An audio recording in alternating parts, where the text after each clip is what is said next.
Now, I know what a lot of you are thinking. Didn't I say I wasn't going to do any videos on this movie, until, a poster, or a trailer, or any confirmation is out? Let me rephrase what I meant. I meant I'm not going to do a video talking about, rumors and all that because I'm fucking done. Yes, I have heard about the trailer possibly coming out on August 27th. And those are from reliable leakers. They are. I'm not going to say whether I think it's true or not, because I think you already know what I'm going to say if you see my other videos. And if you don't know what I'm going to say, well, too fucking bad. I'm not going to bother saying it here, because I'm sick and tired of saying the same shit over and over and over again.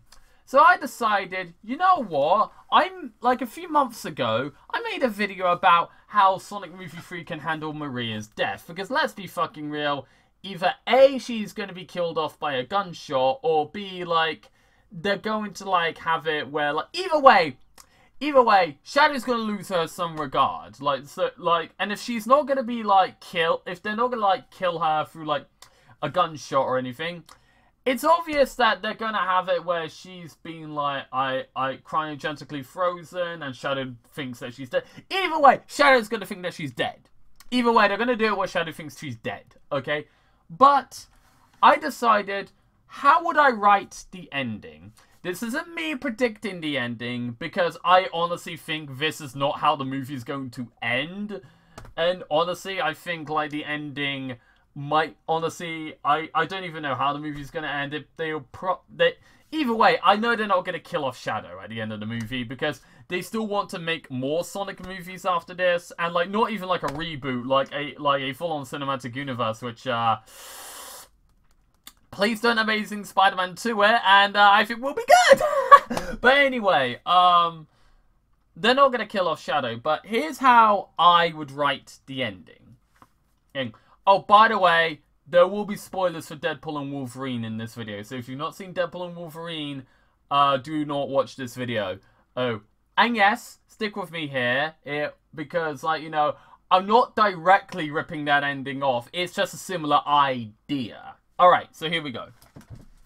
Obviously, we all know that Shadow is going to turn good by the end of the movie. I don't think Paramount has the balls to have Shadow be permanently evil throughout the whole film. Let's be real. At the end of the movie, he's going to turn into a good guy. Alright? Paramount won't have the balls to kill him off, and they won't have the balls to keep him evil, because they know how popular he is, and they know he's definitely going to bring in that cha-ching at the box office every single time he's there. So they're going to want him around, for future movies, and then, money, baby. So, here's how I think the film's gonna... Not how I think the film... This is how I would write the ending. And I would have it where, this is after Shadow's become a good guy, and the Space Colony arc is still, ramming down towards Earth.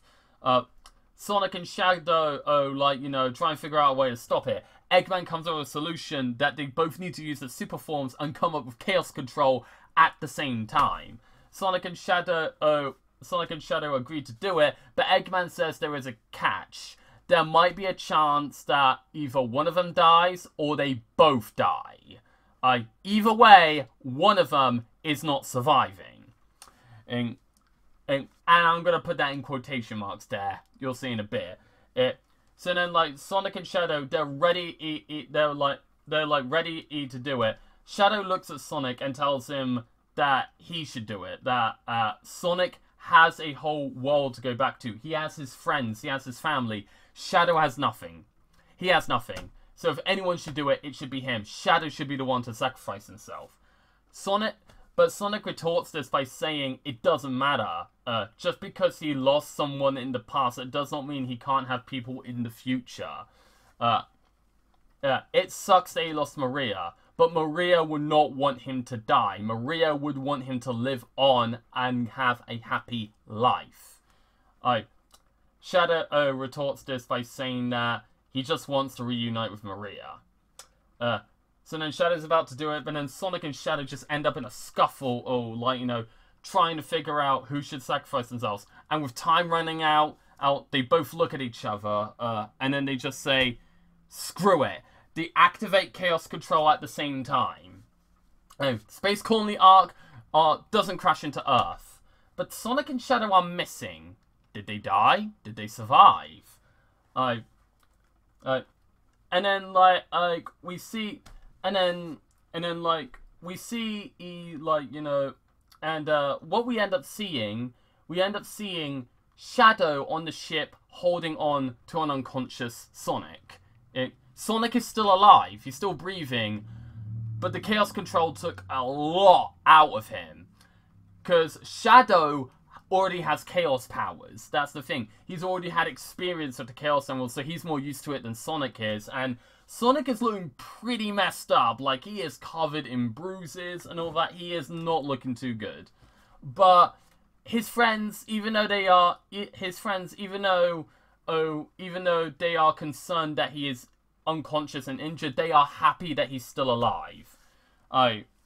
Cut to when Sonic wakes up, and Amy ends up hugging Sonic, with Sonic appreciating the hug, but also telling her to get off him because he's still a bit injured from all that. He sees Shadow looking out the window of the Space Colony Arc, and he goes to talk to him. He pretty much asks Shadow, "Oh, hey, if you want, you can live with me and my family. What do you say?" Shadow looks at him, appreciating the offer, but decides not to go for it. He says to Sonic that he will only contact him if he needs his help. He says to Sonic that, that he appreciates what he's offering, but he doesn't need it. He will contact Sonic if he needs his help, but right now, he's just going to go and do his own thing. And then he looks at Rouge and he says, as he's going to do his own thing with her. Because throughout the movie, he's grown a fondness for Rouge. He actually appreciates her as his friend. Now, am I trying to do a romance angle between Shadow and Rouge? To be fair, I honestly don't care if, Shadow and Rouge do get a romance. I honestly, I'm not saying, I ship Shadow with Rouge, but I'm just saying, if you pointed a gun to my head and asked me which one do I prefer, Knuckles X Rouge, Shadow X Rouge, I honestly prefer Shadow X Rouge. It just, to me, they have way better chemistry than Knuckles and Rouge do, honestly. Knuckles and, honestly, am I the only one that thinks that Knuckles and Rouge, it would be an abusive relationship if those two did hook up? Am I the only one that thinks that? Anyway, it doesn't fucking matter. But yeah, Shadow looks at Rouge and then says to Sonic that he's already got a friend that he can rely on. So him and Rouge exchange looks and walk out together.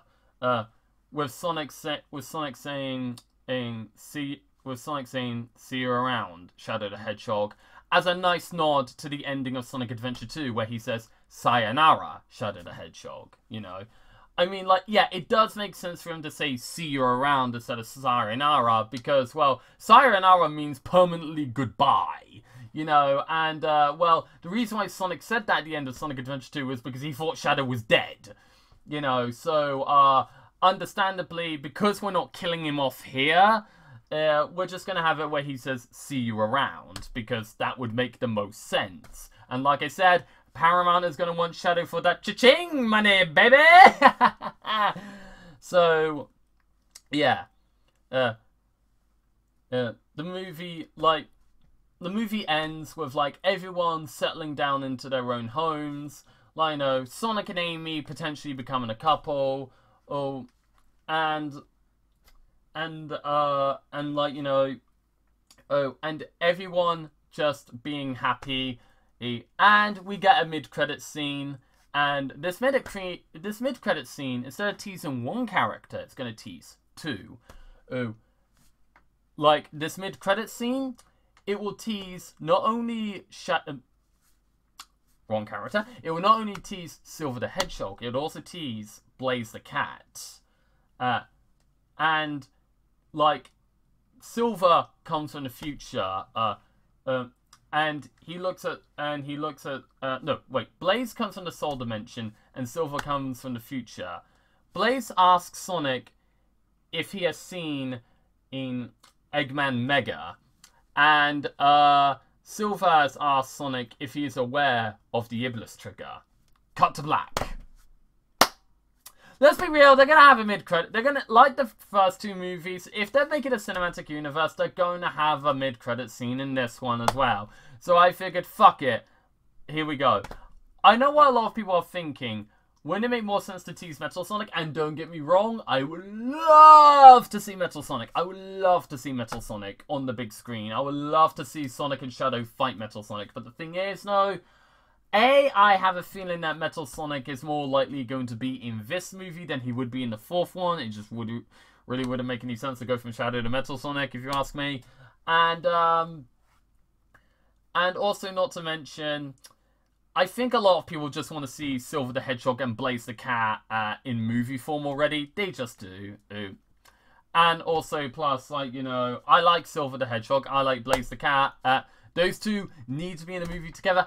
Give them their own spin-off game together. Don't give Silver his own solo spin-off game. Don't give Blaze the Cat her own solo spin-off game. Give them a spin-off game together. Silver and Blaze. Come on. Give us that shit, Sega. You know people want it, baby.